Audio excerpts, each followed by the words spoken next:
No? Lisa May, to shout out. Benji Corpus, wag nyo na ibas si Kuya Edu. Ako na yung naka-white sa pic. Magkakaibigan po kami nila May. Nakabanding lang po si Kuya Edu sa amin. Benji Corpus. Maribel Atoy, sino to si Benji Corpus? Benji Corpus, shout out, wag nyo na ibas si Kuya Edu. Wala naman nagtabas. Yung mga nag-ano, yung mga gumagawa ng issue. Di yata nag-live sa Edok. Ewan.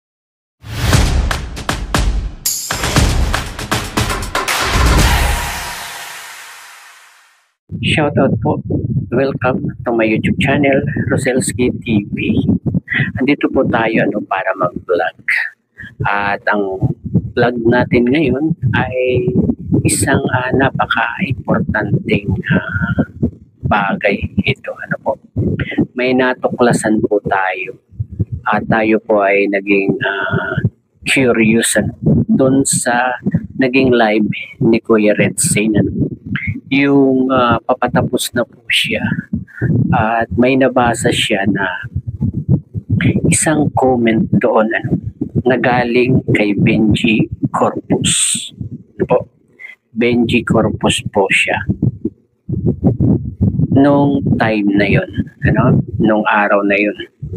At naging curious po tayo kasi alam ko, naging curious din dito si Kuya Red Zane. Kasi napatanong pa siya na sino ito Benji Corpus, di ba? At ito ay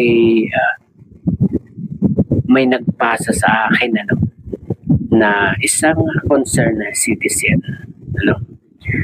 Chinik daw niya ito si Benji Corpus, yung nabasa ni Kuya Red Zane doon sa live niya. At iba na yung pangalan niya doon, guys. Iba na po. At naging si Nadengge Nadengge 11. Diba? Siya ba si Benji Corpus? Si Benji Corpus ba talaga si Nadengge? Siya ba yung nagpapakalat ng mga issue ng ating Kalingap Edu? Sino si Benji Corpus? At ito pa, guys, ang ating natuklasan. At ating tiningnan yung kanyang YouTube channel, si Nadengge 11. At alam nyo kung kailan lang siya ginawa. Ayan po, yan. Kita po natin dyan na August 31 to 2025. O di, kahapon din lang po yan, di ba? Bagong-bago po yan na account ni Nadengge, guys. Kaya yung si Nadengge talagang nagpapakalat lang yan ng issue. Bagong-bago pong account yan.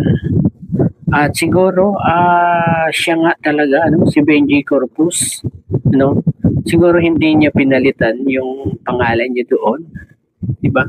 Sino si Benji Corpus? Si Benji Corpus ba at si Nadengge ay iisa, guys? Kaya grabe, talagang unti-unti na nating nalalaman na huhuli kung sino talaga itong si Nadengge, di ba? Kung sino ka man, Benji Corpus, anong motibo mo? Bakit nagpapakalat ka ng mga maling impormasyon, ng mga issue tungkol kay Kalingap Edu? Ano po ang iyong gustong mangyari, At ayun, guys, kung sino ka man, Benji Corpus, bakit mo ito ginagawa kay Kalingap Edu? May galit ka ba kay Kalingap Edu? Kaya gusto mo sirain, at gumagawa ka ng mga issue, At buti na lang, may mga viewers na talagang mapanuri at naipapasa sa atin itong mga ganitong bagay, At natutuklasan natin konti-konti kung sino talaga itong mga nagpapakalat, itong mga nang babas kay Kalingap Edu. At talagang pagtatanggol natin ito si Kalingap Edu sa mga gaya nito ni Benji Corpus aka Nadengge 11. Po? At talagang mabuti ang Diyos kasi nalalaman natin ang totoong pangalan nitong si Nadengge. Siguro hindi niya akalain na talagang babalikan natin yung kanyang comment na yun kay Kuya Red Zane kasi na-curious itong ating nagpasa sa akin ng siya mismo ang nakatuklas nito.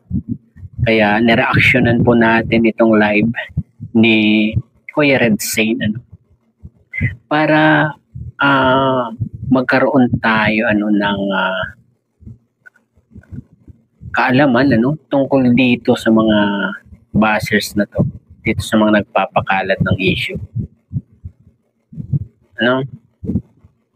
Ating ipagtanggol si Kalingap Eds, guys. At wala nang ibang magtatanggol sa kanya kundi tayo kasi si Kalingap Edu pinapabayaanan lang yan, pero hindi tayo papayag na ganyan-ganyanin lang siya kahit wala siyang ginagawang masama ay binibigyan nila ng issue kahit hindi ginagawa ni Kalingap Edu. Kunwari pa siya dyan na concern kay Kalingap Edu na huwag i-bash pero doon siya nagkakamali. Ang mga edsin niyan ay matitindi ang mga mata niyan. Ang mga pakiramdam, matindi ang pakiramdam nila. Tulad na lang nito, di ba? Sinong mag-aakala na itong si Benji Corpus ay maalaman natin na siya pala si Nadengge. Diba? At least alam na natin kung sino si Nadengge. Diba? May pagkakilanlan na tayo sa kanya. Kung sino ka man, Benji Corpus, itigil mo na yan. Madali ka lang ipadampot. Andyan si Sir Olives. Diba? Yung ginagawa mo sa kapwa mo ay unti-unti nang babalik sa iyo yan, guys. Benji, kung sino ka man Benji. Ayun, siguro po hanggang dito na lamang ang ating konting pagre-reaction dito sa naging live ni Kuya Red Zane. Po? Pero bago po tayo magtapos, pakisuportahan po ang ama ng Kalingap, Kuya Val Santos Matubang, Ate Edna Vlogs at Kalingap Rap. Ayun po. Hanggang sa muli pong pagbablog. Bye-bye. God bless po sa lahat. Peace.